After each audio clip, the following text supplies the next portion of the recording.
Já nos encaminhamos para o final da nossa audiência. Eu passo a palavra por 5 minutos ao doutor Anderson Torres para suas considerações finais. Muito obrigado, senhor presidente. Vou rapidamente responder ao deputado Paulo.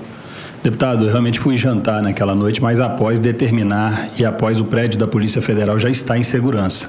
Na manhã seguinte, determinamos a instauração do inquérito e, como eu disse ao senhor, os responsáveis pelos atos do dia 12 só foram presos porque a Polícia Federal, ainda sob o nosso comando, investigou e os prendeu na sequência.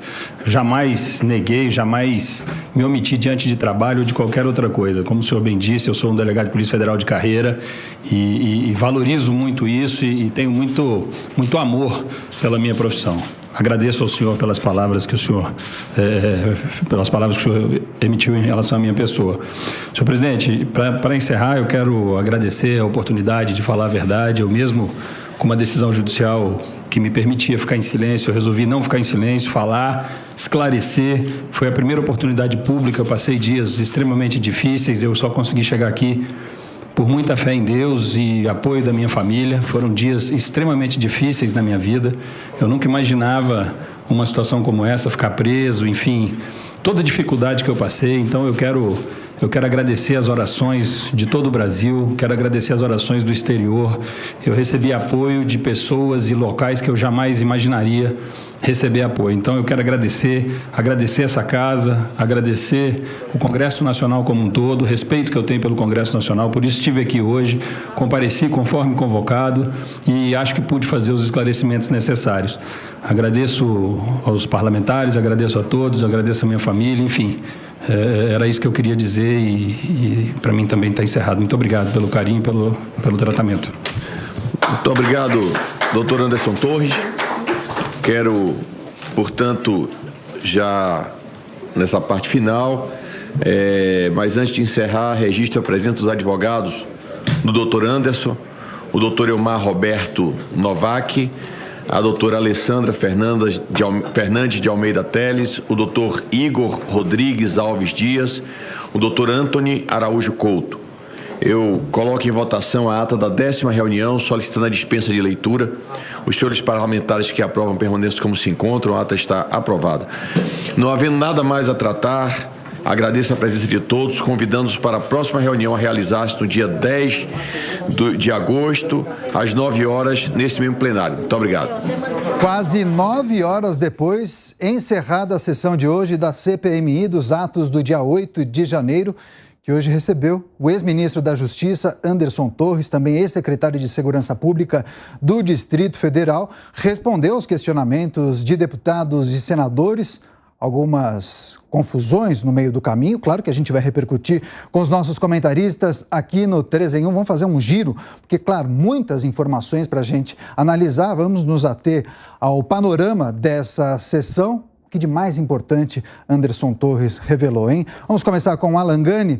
Gani, ótima tarde para você. Para as pessoas que perguntam, cadê o Evandro Cini? Teve uma emergência, como eu vou fazer o Pingos na sequência, já toco aqui com o time do 3 em 1. O que de mais importante Anderson Torres revelou nessa oitiva que durou quase 9 horas? O que os deputados e senadores poderão utilizar dessa oitiva? Boa tarde, Caniato. Eu acho que o que foi mais emblemático é que ele falou. Inclusive, ele poderia ter o direito de ficar em silêncio, mas ele resolveu falar. E quem está com a verdade não tem nada a esconder. E é por isso que ele falou. Ficou muito claro que ele não se omitiu, ele deu as devidas ordens. Inclusive, ele foi responsável por prisões, com o trabalho da Polícia Federal. Então, ficou muito claro que ele não se omitiu em nenhum momento. Quem se omitiu, segundo as imagens, basta olhar as imagens, foi justamente o G. Dias, um homem muito ligado ao presidente Lula. Gustavo Segré, sintomático o fato de ele ter ido à sessão e revelado aquilo que sabia? Em algum momento ele se mostrou inseguro ou ficou com dificuldade para responder alguma questão? Daniel, não me parece. Me parece que ele mostrou muita solidez nas suas respostas. Chama a atenção o esvaziamento da CPMI por causa dos representantes do governo. A relatora também não prestou demasiada atenção em muitas oportunidades, o que de alguma maneira mostra que a intenção não é ir atrás da verdade, senão muitas vezes e provavelmente ocultar parte dessa verdade. Mas me parece que vai ser um antes e um depois desse dia na CPMI, porque a partir das respostas do Anderson Torres será possível confrontar essas informações com outras informações, mesmo que a relatora, como muito bem um dos deputados, os senadores indicou, já tem a sua definição a respeito do que aconteceu, mas me parece importante e com certeza a cidadania brasileira acompanhou essa CPMI, essa sessão da CPMI, para obter alguma informação que permita ninguém ir trouxa ao ponto de ser convencido pelo que as pessoas querem. E aqui observa-se, Daniel, uma questão que me parece válida compartilhar com a nossa audiência, que é uma questão é a narrativa, o que se impõe com a tentativa de gerar uma memória de curto prazo, nesse discurso, nessa confrontação de dados inventados muitas vezes com questões que são ratificadas com documentos ou com fontes válidas. E hoje na CPMI, a possibilidade dessa confrontação entre história e memória me parece que pode ser muito válida. Temos que aguardar o que virá daqui para frente. Pois é, Fábio Piperno, também queria pedir sua análise e avaliação acerca da performance de Anderson Torres, a qualidade dessa oitiva, quase 9 horas de depoimentos. Ele procurou responder aos questionamentos de deputados e senadores, mas ele também tratou de uma questão muito sensível, a tal minuta. Ele chamou de aberração aquele rascunho de minuta, né? Perfeito, Daniel. Ele chamou-se de aberração uma minuta que foi encontrada não em cima de uma mesa jogada, ou seja, como um papel que seria descartado, mas em um dos armários dele. É bom que isso fique muito claro. É óbvio que as respostas do Anderson Torres, elas serão confrontadas com o silêncio do coronel Mauro Cid. Agora, Anderson Torres é acusado de crimes políticos. Ele não é acusado sobre, por exemplo, roubo de joias, tráfico de joias, né? Venda de joias, de cartões de vacinação. São outras acusações. São acusações políticas, nas quais ele habilmente transferiu muitas delas para o governo do Distrito Federal, que, aliás, foi o seu último empregador.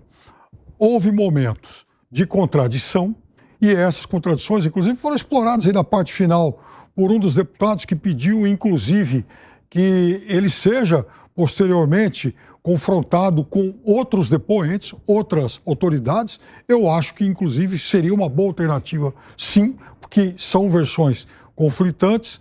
Agora, eu tenho a impressão também que Anderson Torres, que respondeu o que quis, embora tenha que assinalar algumas contradições, ele, de certa forma, ele acaba sendo atrapalhado, principalmente nessa parte final, por essa bancada baba-ovo. Porque, veja, Anderson Torres não estava lá para resolver, não muda nada a vida dele receber elogios dessa turma. Aliás, teve um que, de forma leviana, inclusive, que mais uma vez associou o ministro Flávio Dino ao tráfico do Morro do Alemão. Disse claramente isso. Isso é uma forma leviana de se abordar uma questão muito séria. Mas, olha, a gente, por exemplo, colocou, né, no mesmo liquidificador o incêndio lá do hashtag, com Bíblia, com Deus, com acusações infundadas. Isso não ajuda o Anderson Torres.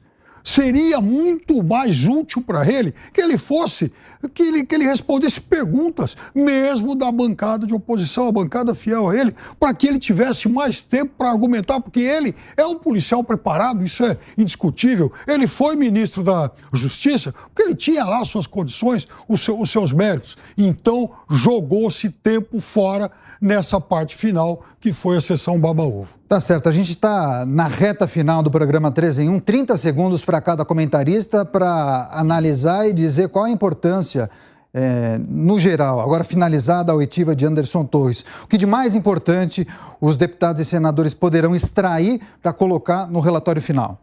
Eu acho que a questão é de quem é a responsabilidade daquela omissão que ocorreu no dia 8 de janeiro, porque os manifestantes, eles puderam entrar sem nenhuma resistência, Caniato. E mais do que isso, essas prisões que não foram de condutas individualizadas, isso também tem que ter uma responsabilidade. Então, falta ouvir o G. Dias. Segre. Você sabe que, respondendo um pouco e complementando o que o Piperno mencionou, a base do governo perdeu uma chance maravilhosa de questionar, de colocar mais incisão nas perguntas, porque eles foram embora da CPMI. Se eles tivessem ficado, a coisa teria sido muito mais entretida. E 9 horas ou mais dessa sessão é um tempo muito forte como para que Anderson Torres possa mostrar a sua verdade. Agora terá que confrontar com a outra parte. E esperamos ansiosos por isso. Piperno, foi a oitiva mais bombástica até aqui ou mais pirotecnia? Não foi nada de, enfim, de grandiloquente, nada, enfim, bombástico. A oposição fez a sua defesa do Anderson Torres. Na parte inicial, os governistas fizeram os seus ataques. Agora, eu acho, insisto nisso, seria muito boa, realmente muito oportuno, uma acariação dele com outros personagens que ele mesmo citou.